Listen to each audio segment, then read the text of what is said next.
Hey everybody. Um, I hope everybody's doing well. I feel the need to make a video to explain to the people that follow me on Facebook, and my Facebook friends and family, of why I post the way I post. This is going to take some time, but I hope you stay and watch the whole thing. Because I'd like to tell you why I am the way I am. Why I'm a conservative, why I'm a black conservative. All right. I have a little script on the side here, so I'm going to be looking off to the side sometimes. Now, I consider myself a worldly guy. I've literally been around the world. I've been on every continent, and it's not because I'm rich. It's because I busted my butt getting the qualifications that will allow me to get jobs that are all over. I've seen a lot of things, good and bad, inside the States and outside the States. And this is what drives my thinking. So, a bit of my history. I was born in Trinidad and Tobago, like most of my family. I was 7 years old when I came to the United States in 1970. Like others, West Indians, we settled in New York City, Brooklyn, New York, to be exact. We lived in the projects. I went to a public school. Then I was bused to a junior high school, but we'll talk about that a little later. In the mid 70s, we moved to California, where I went to a mostly black junior high school. Then I went to a white junior high school, then to a white high school, and then I finished off my last 2 years in Inglewood High School in Inglewood, California, which is mostly black. Now, this was the height of the Crips and the Bloods era. It wasn't too bad. It was good, and I made a lot of good friends. Ever since I was a kid, I wanted to be a pilot or in the military. And pilot was out of the question for me because I was a horrible student. To tell you the truth, I barely made it out of high school. So college was not in the stars for me. West Point, Air Force Academy, Annapolis, none of that was in the stars for Donnan. Not because I was underprivileged or poor or black, nobody held me down. It was because I was a shitty student. So like many others, I decided to join the Marines. So I had to ask my mother to sign for me because I was only 17 years old, and she did it, and I know it wasn't easy for her, but she did it anyway. So the morning after I walked across the stage of the Fabulous Forum in 1981, I was in boot camp in San Diego, California. This is where my education really began. I was taught discipline, personal responsibility, integrity, honor, and that there are consequences for your actions, and teamwork. Another thing I learned was there was no race there, no ethnicity. We were all equally worthless, and our color was green. All right, my boot camp platoon was made up of white guys, blacks, Mexicans, and we had one Japanese guy. And when I said Japanese guy, I really mean Japanese guy. He must have gotten his green card 2 days before boot camp. So we didn't have any racial tensions. Why? Because we had one common enemy, and that common enemy was the drill instructor. Okay? So they're like the most sadistic bastards I ever met in my entire life, and I'm not kidding. But that's for another video. I learned about consequences for my actions in boot camp when I didn't write home for a few weeks. And one night, the company commander came out to our squad bay and told my drill instructor that my mother called, and she was worried. So after I went and made a phone call to my mother, I was smoked to an inch of my life by the drill instructor that night. It was bad. Lesson learned right there. So I graduated boot camp a couple months later. I was stronger, faster, and a better man than I ever was. And I was 17 years old. I was sent to Okinawa, Japan, where I spent the rest of my times in the Marines. It didn't go as smooth as I'd like it to. I still had some discipline problems with my newfound freedom without drill instructors. Let's just say the Marines has a way of dealing with problem children, and I learned the hard way. The Marines didn't give up on me though, and I was grateful for that. Even though I was busted down a rank, and I went to a scaled down boot camp as punishment, I was able to quickly regain my rank and then some. Another lesson learned: be on time. I met my future wife there in 1983, and I left Okinawa in 1985. I was discharged from the Marine Corps shortly thereafter. I spent a couple years in the civilian world, not doing much of anything. I stayed at my mother's house, drawing unemployment, basically wasting away. My mother put up with me, and I don't know how, but I do know why. It's because she loved me. And I knew it was hard for her to see me like this. At this point, I decided to go back to Japan and meet my future wife and get married. All I had to do was sell my car, buy an airline ticket, and go. So I did. Sold it, bought a ticket to Tokyo. And that's where we spent the next 2 years, where we got married. And we were doing okay, but something inside me, I wasn't happy and I wanted something more. And Japan wasn't the easiest place to be a black guy married to a Japanese wife back then. You get all the crazy looks and you just can't get used to it. One day I was riding home on a train, and I was riding with a white guy, a friend of mine. We were just sitting there talking, and there was a Japanese guy sitting across from us, and he was just looking tired. His face was beet red. He had a suitcase between his legs on the ground. You know, typical angry Japanese guy. He was just looking at us almost uncontrollably. Then he decided to get up because the station was coming. He stood at the door, and as the door opened up, he looked at us and he said, "Black man, white man, American, you die." I was like, "What?" I told my buddy to hold my bag and ran out the door. I tapped him on the shoulder, turned around, popped him in the mouth, jumped back on the train, and left. Anyways, left Japan a few days later. We decided it would be best to come back to the States. You know, I left first and then she followed along. I got a job as a pipe fitter's assistant. I learned a lot about it. I have family members who are pipe fitters and really good ones. But it wasn't, I just didn't see that for me. So I decided to go back in the military, but which branch should I go to? You know, I spoke to the Army, the Marines, the Air Force, and I spoke to the Army guy, and he told me that I wouldn't have to go to boot camp again because I was already a Marine. And then he told me I'll be able to keep my rank as a corporal or E4. I asked him if I could jump out of airplanes, and he said, "Sure." So I'm like, "Okay, thank you." He's "Donovan, you're in the Army now." And off I went. So I had to go to jump school. Then I went to parachute rigger school in Virginia. From there, we were stationed at Fort Lewis at 1st Special Forces Group. This was the first time I learned about Green Berets.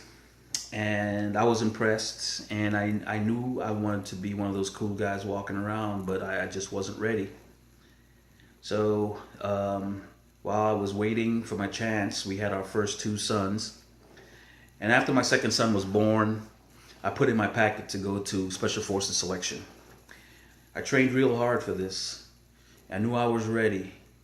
And if I didn't get hurt too bad, I knew my chances were good. So selection was a real gut check for me. Even though I trained my butt off, it really tested me. My feet hurt so bad. I was so tired. My back and shoulders were done. On the last day, we were told we had a road march. They didn't say how far. They just said, just go until you see the end. But we knew it was 20-something miles. It wasn't a team thing. It was individual. It was just me, my rucksack, and my weapon. This is after a few weeks of punishing my body as bad as I knew it. I had it. I knew I wasn't the only guy hurting. I knew I wasn't the only guy sucking. We were all in pain. Nobody wanted to be in the last group. So, guys were moving out really fast and you had to try to stay up as much as you can. There were about 90 of us left out of the 300 that started. When I started out, I was in so much pain, but somehow after the first 3 or 4 miles, the pain stopped. And to tell you the truth, I really don't even remember the last 5 miles or so. I just kept on moving. The whole way I was just telling myself, I got this, I got this. I thought about my family and how things were going to change for us if I made this. I'm pretty sure the other guys were thinking the same thing too. I was making a real big deal out of this, but this is just the first step in a long, long process of becoming a Green Beret. But it was big. So I got selected and was told to go back home and to Washington and pack up and be back at Fort Bragg in 45 days with my family. Now, I got selected on my merits. I got selected on my achievements. I got selected on my performance under stress. Nothing else. Skin color didn't matter. Where I was born didn't matter. Is I met the standards or exceeded the standards. For the rest of my 21 years in the military, I spent in Special Forces, a job that has the fewest blacks than any other job in the military I've seen. Every team I was on, I was the only black guy. There was a point where I went to change my Special Forces skill from communications to medical. This was the hardest of all the Special Forces skills. It totaled about 1.5 years of school. In my class, there were about 65 students. I was the only black. I didn't feel stressed out about it. I knew, just like selection, if I do what I'm supposed to do and I pass everything, I'll make it, which I did. My whole time in Special Forces, I was the only black guy on the team. I know a few other guys, black guys like that, and it was the same way. But I use it to my advantage. I put it this way, I had my fun being the only black guy. And I still use it to this day. Every person that I ever worked with or ever was on a team with, I had no problems with racism or anything like that. But I suspect a few guys. So, now don't get me wrong, I've experienced racism in my life. I have. The first time I experienced racism was back in New York in the 70s, being bussed out to that junior high school. So back then they started this busing thing, and all the other blacks in my neighborhood, we get on the bus and take a 30-minute drive to a nice high school, junior high school in a white area. It was nice. Everything was good in there. It was beautiful.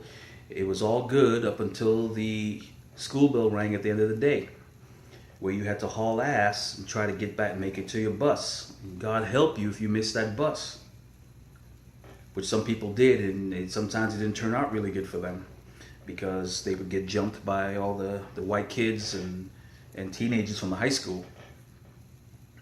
So it was bad. The next time I experienced racism was in California. We were living in Culver City, which is kind of a white area back then. And like most of the kids, I played Pop Warner football. And one day I was going to practice, and being lazy, I just wore my cleats to practice. So I was getting pretty close to where the practice was, and this silver Camaro, I'll never forget it, packed full of white dudes. So we're in there, and they passed me, and then they screeched the brakes. I turned around, and they all jumped out, and they said, "Get that nigger!" And they started running after me. So because I was wearing my cleats, I couldn't really run that fast on asphalt. So they caught up to me. They started swinging. I wasn't hurt because they didn't really hurt me.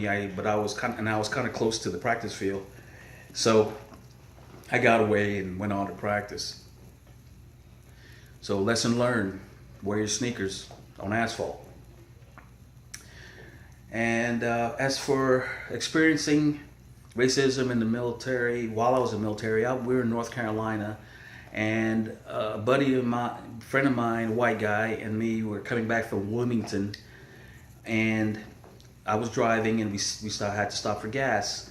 So I was going to pump the gas. He went inside to go pay. So I'm waiting for the pump to turn on. He started coming out, walking really fast, and he goes, "Let's go, Donnie." I'm like, "What do you mean?" He said, "Let's just go." I'm like, "Okay." So I get in the car, and we started heading north. We weren't too far south from Fayetteville. And I go, "What's the matter, man?" And he looked at me. He goes, "Dude, I went to go pay, and the guy said, 'We don't serve nigger lovers here.'" And I was like, "Wow." And the look on his face was so shocked. I can't even describe it. This guy is a white dude, married to a black woman, and has a beautiful little daughter. And I kind of chuckled about it, but I felt so bad for him, so bad. So after all these things happened to me, do I hate white people or Japanese men? No. Am I hung up on race? The answer is no. I'm moving past this. I don't know. I know that there's racism in America, and I know there's racism in other countries. I know there's even racism in Africa. I've been to Africa at least 4 times, and I was an American black, and I was treated badly. I've heard stories of other black special forces soldiers going to Africa where they were treated like crap by other blacks. All right, for me, that country was Nigeria. There's no room for this on a special forces team. I depend on those guys who are white, Mexican, Asian, Latino, to have my back, and I have theirs. I'm not saying others didn't have a bad experience. I'm not afraid of the Ku Klux Klan. I'm not afraid of white supremacists. They're such a small minority, it's not worth the bother. And if I have to deal with them, I will. But I'm not going to let them stop me from doing the things I want to do or stand in the way of my happiness. And I preach this to my kids, and thank God it stuck with them also. So why am I a black conservative? I believe it started out with my West Indian upbringing. Started out with having respect for your parents and elders. Things like talking back and disrespecting teachers was unheard of. When you messed up, you paid the price. There was no timeouts. There were ass whoopings. You were responsible for your actions. Another reason could be that I joined the military at such a young age and stayed in for 21 years. I was introduced to discipline and responsibility and integrity and honor. I've learned that if something I have to do, if there's something I want, I have to go out there and get it. All right? It's not going to be handed to me. There's no participation trophy. All right? Either you do it or you don't. Either you meet the standards or you don't. It's not because I was low income or not because I was black. It's because you meet the standard. To me, it seems like this is missing in the civilian world. It seems like every time someone doesn't get their way, they cry about it. If you don't, this country, if you don't agree with someone, you're racist or you're offended, right? This country is turning into a bunch of crybaby pussies who need safe spaces. What kind of crap is that? Who raised these children? Thank God this generation still has a few tough men and women to carry on. No one owes you anything. All right? You go to school, you learn. If you're not college material like me, get a job, learn a trade. There's always the military, and if there's nothing wrong with that. And if you're smart, you can take advantage of it. All right. So that's all I have. It's 20 minutes. Thank you for watching, and that's it. I hope I explained to you the reason why I am the way I am. All right.